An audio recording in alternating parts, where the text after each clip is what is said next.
Well, it looks like we're live, guys. I think we're Yep. broadcasting live on the Great Lakes Shipwreck Research Group right now. Good evening, everybody.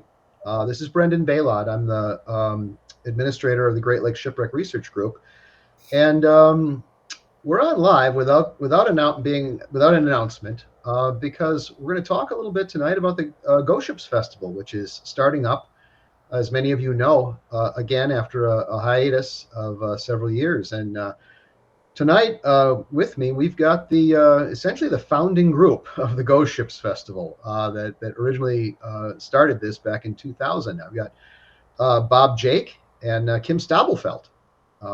Welcome, guys. Hello, great to be here this evening. Thank you. So the reason we're doing this is to give a little publicity for the Ghost Ships Festival, to talk about the old Ghost Ships Festival, what it was like, and to talk about the new Ghost Ships Festival and plug some of the highlights. We're really excited about it. We're really looking forward to it. And, all three of us are actively helping launch this thing. And so far, we've got a really great slate of presenters. So without further ado, let's dive in. So guys, the old Ghost Ships Festival, there the three of us are. I can't remember that was a long time ago. We all were a lot younger then. Started off, as I recall, I think it was Jerry Geyer. He didn't call it the Ghost Ships Festival, but he had like a thing in the high school gym. Is that right, Kim? Yeah, the Buccaneers group had something down at Thomas More High School, Right. and also, um, oh, excuse me, somebody else had another show going at one time too that only ran for a short time too. So, but I think what happened is, but as I remember, we started this whole thing. But yeah, as I remember, this thing started. We were at your apartment, Brett, and we were talking about it. The only other member that was there was Tim Reed, and the four of us were all sitting around saying, "How can we expand this thing and do something with it?" And we said, "Man, we'll put together a show," because we had attended a couple of different shows on the Great Lakes. So we I had our remember you first one brought down us. at the Milwaukee Library, and we expect maybe 100 people to show up, and we had over 350 people show up. So it was quite exciting. I remember you brought us, Kim, up. You brought me and Bob up to the Gales in November conference. I think quite a while. It was a few years before the festival, and we really kind of saw from them, what these events could be like. And as I recall, Bob had a little film festival at his house in Racine, and we Yes, had he did. kind of the core of the people there right around that time. And that's where I got the idea that we should really do something. And I asked Bob, I said, who would, we got to have a core group of people, and we both agreed that Kimm Stabelfeldt needs to be there. Your dive guides were the hot thing at that time in Milwaukee, and you were really a pretty widely respected author. And so we were like, we got to get Kim involved. And so we hauled you in, and then we needed a guy for artwork. And so we pulled in Tim Reed. Bob, what are your remembrances? Pretty much exactly like you said. I was with a group of divers, and we would host an annual dive get together, and everybody would show their videos and pictures. And you attended one of those at my home, and was pretty much where we said we can do this. We got to roll with this thing, and we kicked around for a while a lot of different ideas. Kim really kind of helped firm it up, and away we went. Yeah, I think Kim was the mastermind behind a lot of the bringing in the sponsors and the booths. And he really did a lot of outreach in the dive industry, as I recall. That was a big thing where Kim had a lot of connections. So big help to the early fest. Absolutely. Yeah, I had a lot of connections to a lot of dive shops in the Great Lakes, but I also remember using my office to print flyers and flyers and flyers, which we handed out like crazy. I remember we went over to Kim's office late one night, and we all went to the printer, and we printed hundreds of brochures. and we stapled them ourselves. We came out of there with all the toner all over our hands. Yeah, I have the Yep. That's the what do I first have here? one. 2001, 2002, 2003.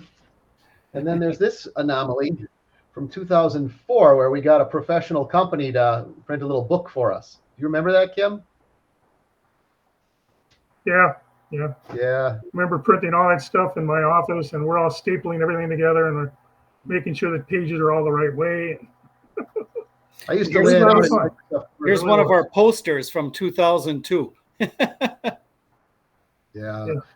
So it was a big part of our lives, Mhm. I guess, in retrospect, and every year Bob and Kim and I, and later Brad, Fred, and John Albright, we'd queue up and start meeting and spend, meeting every month, then every week, right up until the time of the fest. And it was an annual, first it was really fun, and then it got to be a really kind of a chore. Would you say, guys? It did. It was a lot of work, a lot of work. And one of the things with me was I was working third shift. So a lot of times I was working the night before and then I was up at the show all day long. It was just brutal for me. And in my case, I had a kid and moved to Madison, and so I, Yes. stayed involved as much as I could, but I eventually left the board because I just didn't have the time to devote. When my son started playing hockey, and so I was gone. I think by after 10 years maybe. But then Kim saw it right up to the end, and then Kim, why did it end in Milwaukee? Well, in actually 2013, end of 2013, I left the board because my wife was so ill with cancer, and I started up the Great Lakes Shipwreck Archaeology Group Oh, and yeah. had a booth at Ghost Ships. I think it was I worked at Ghost Ships 365 days a year, and I had communications going, and I traveled 95% of the time. So I was always either someplace in the United States or someplace in Canada or something, but I kept it going and promoting it and burning out flyers, unbelievable amount of flyers that I would pass out. Every time I went to a social event, I wore my Great Lakes Shipwreck Research Foundation shirt, and people say, what's that? Everybody's interested in shipwrecks. It's amazing. Yeah, that's it. Everybody's interested in shipwrecks, and that's how most of us, our relatives, got here. Okay, with through the Great Lakes. So there's a big interest there, and dive shops. Where else could you say to a dive shop? Come up, get a booth. You're going to be there for a day and a half. 600 plus people are going to walk through that site. It's better than sitting on Saturday and you're at your dive shop and having 20 people show up for a day. So it was very interesting, and we got a lot of support. It was a great thing to do. We had a lot of great speakers. And after I think Brendon, after you left, we had Sean Jones who joined us for a while, but then he moved to Ohio and had to leave. So I forgot about Sean. Yeah, and that's I think yeah, and that's when John Albrecht came in at that time. So, and if I remember right, to be honest with you, you guys started Great Lakes Shipwreck Research Foundation with Brad Friend, and without me in like 1998 or something, 99, he is 99. finishing up his college degree, and you guys brought me on and get it going. Or not me to get it going, but you needed somebody to keep it going forward along with you guys. That may be true. I don't was a good remember show. when we had Tim Reed on though doing our art. I don't remember Brad being involved, but he may have been. See, the foundation was started to run the fest, and then we were also going to give out. We gave out grants to We related did. organizations. We were 501c3, and so we gave out over the course of the festival thousands and thousands and thousands of dollars to different organizations around the lakes. Yes. We also set up the buoy project, okay, where we would purchase buoys, turn them over to the state, and then the state could put them on shipwrecks so people wouldn't drag their anchors. And Bob used to go out and collect those things during the season, the Milwaukee ones and stuff like that. Different people in different parts of the or actually Lake Michigan and Lake Superior would collect up those buoys and put them out every year. So that was a good project too. $500-600 every single buoy that we put out. We put a I lot of did buoys that. out. I did that for 19 years with my boat on various wrecks. 19 years. Yeah. So the Yeah, you ghost were putting them out even after ghost ships had closed down. Oh yeah. so the Ghost Ships So, Festival the really reason did it a lot of closed good. down, I don't quite know why they closed down. I think it got to be too busy for John and Brad to run the thing. So they just closed it down, and last show was 2017.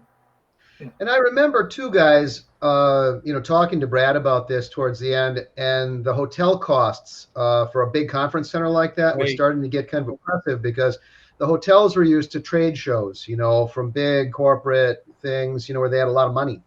And the Ghost Ships Festival was a nonprofit, and we couldn't compete, I think, is what I remember, with the cost structure of those big conference centers anymore. And so they basically said, you know what, we're not able to break even. It's getting close to where we're Right. going to be in the hole. I think that's really what killed it. That's what I heard. Something along that line too. All cost driven. So, well, let's change channels, guys, and talk about why we're starting this back up again. So, we're old guys, but we've been around a long time, but we're still around and we're still active, all three of us in this area. And we all see each other through the Wisconsin Underwater Archaeology Association. I'm the current president, but this organization WUA has been going on for a long time. It started in 1990, shortly after shipwrecks became protected in Wisconsin, and we've seen a trend in the last, I'd say, 10 years where a lot of the old-time divers are dropping out, but we're seeing a lot of new interest from the underwater archaeology community. The biggest thing that we've seen is this new, Wisconsin Shipwreck Coast National Marine Sanctuary. I'm on the advisory council for it. It covers the whole area between, roughly Kewaunee, Two Rivers Point, and Port Washington. And it's a NOAA National Marine Sanctuary right here on Lake Michigan, and they have are doing major work, outreach work, education, and publications about the shipwrecks in that area. And so that was one of the things that got me thinking, hey, WUA should really start this event up again to educate is a gathering place, a clearinghouse for the public to come and learn about the shipwrecks here. And there's been so many new discoveries now. Every year there are 2-3 new shipwreck discoveries. You read about in the paper. Why not bring people in and let them take a virtual 3D headset tour of a shipwreck? Where else are you going to get that if we don't hold something like this, right? What are your thoughts, guys? For what I do, like you said, the times are changing. There's fewer divers, but the interest has changed, and overall, the public has a greater interest, especially along the shoreline. These lakeshore communities with these lost ghost ports, where these piers used to be, where they would lumber out an area, and there were literally dozens of these. And the people along the shore are so interested in all that, and the shipwrecks and history associated with that. So I think our show will be reaching out to some of those people also. And I know, Kim, you have your own underwater archaeology group. What do you think, about the new focus of our show? Well, I think it's great. So many people don't realize what's under the water out there. I was doing the archaeology work with Ghost Ships or Great Lakes Shipwreck Research Foundation. When we basically got it started, I started an archaeology program. And then towards the end there, John and Brad decided they didn't want to have that involved because they were too busy with the program itself. So I started up the Great Lakes Shipwreck Archaeology Group in 2014, and we've been very, very successful with that. We also run into people that are, asking us to do a program, show what's going on, showing what's under the water, and also the state really enjoys us providing all the information we do. We have to get a diving permit, an archaeology permit from the state, and we have to turn over all our drawings and everything to the state so they can utilize them. So it's been very interesting. And I think the public has really opened up to this thing and accepted what's going on and enjoying what's going on. So we have a number of other co-sponsors. So the host of the new Ghost Ships Festival is the Wisconsin Underwater Archaeology Association. We have a board that's been meeting every week to get this thing launched and get it put together. And hopefully we'll make it an annual once we get sort of a turnkey, runway to launch it every year. But our sponsors this year, and probably we hope every year, are going to be the new Wisconsin Shipwreck Coast National Marine Sanctuary. They've been very generous. They are sponsoring our Friday night show. Russ Green is the sanctuary superintendent. Caitlin Zant is the sanctuary's underwater archaeologist, and they are very actively involved in Ghost Ships this year. Then also, the Wisconsin Historical Society's Maritime Archaeology Program is a major supporter. Tamara Thompson and Kendra Kennedy are the staff archaeologists there, and Jordan Gibson Shishelshick is also on the staff there, and they're also big supporters. And both those groups are going to be presenting at the event this year. And then the Wisconsin Maritime Museum is right next door, and their assistant director and curator Kevin Cullen is our vice president at WUA. And they are also going to be supporting the event this year. So we've got some excellent co-sponsors. And as you might imagine, with co-sponsors like that, there's going to be an emphasis on underwater archaeology. And not from the perspective so much of protecting wrecks from divers. That's sort of the old hat. We don't have goodie bag divers out there anymore that are building their collection of artifacts. Number one, it's illegal. But number two, the divers want to take pictures and put them on social media. They don't want to have rusty pieces of junk in their house. So the protection thing is sort of from a bygone era and from divers. What we do want to do is we want to protect wrecks from anchors dragging through them, and we want to try to document them before the zebra mussels, collapse them. So we're going to be doing a lot of stuff to interpret shipwrecks to the public, things like I mentioned, 3D photogrammetry, giving virtual reality tours of shipwrecks, and, helping the public to see shipwrecks through things like remote operated vehicles, things where you don't necessarily have to get out there and dive, and also talking about shallow water shipwrecks, things you can visit in a kayak or on a paddleboard. So that's some of the ways that I think the show this year is going to be a little bit different. But let's talk a little bit, guys, about this year's speakers. So right off the bat, we've got I think we've got 3 archaeologists presenting this year. I think Kendra Kennedy, who's new from the state, and then Caitlin Zant is going to be talking about the new National Marine Sanctuary. What are your thoughts, fellas? I think it's a great lineup. I mean, these are professionals. These are people directly involved in Wisconsin shipwrecks. We couldn't ask for a better lineup of people. They're both outstanding speakers, researchers, and in the field, their work is outstanding. We are really lucky to have that here in Wisconsin. What a great team. It is. It's fabulous. So I think, guys, one of the things that I noticed about the show is the morning is sort of the archaeological program, and then the afternoon is more, like the new shipwreck discoveries and things of that nature. So we've got Friday night, a really interesting talk. Wayne Lusardi, who is the Michigan State underwater archaeologist, is coming to give a talk on the remains of a World War II era plane that was found in Lake Huron. The Tuskegee Airman, I believe, was lost in it, and he did an archaeological survey on it, and he'll tell the story Friday night. It should be an excellent talk. And then Lee Murdoch, the maritime musician, is coming and giving a performance for us. And Lee is well known across the Great Lakes. He's been in the music industry for almost 30 years. He's got many CDs out. His concerts, he performs to thousands of people. So we're really excited about that. I think we used to have him at the old Ghost Ships too. I think that's right. Yes. I think he might have attended once or twice and gave some songs. Right. Yeah, maybe in the at one of the socials. afterwards. And then, of course, the big speaker this year, the headliner, one of my good friends, Dan Fountain, reached out when he heard we were doing the Ghost Ships Festival again. He said, Brendon, we had a major new find on Lake Superior.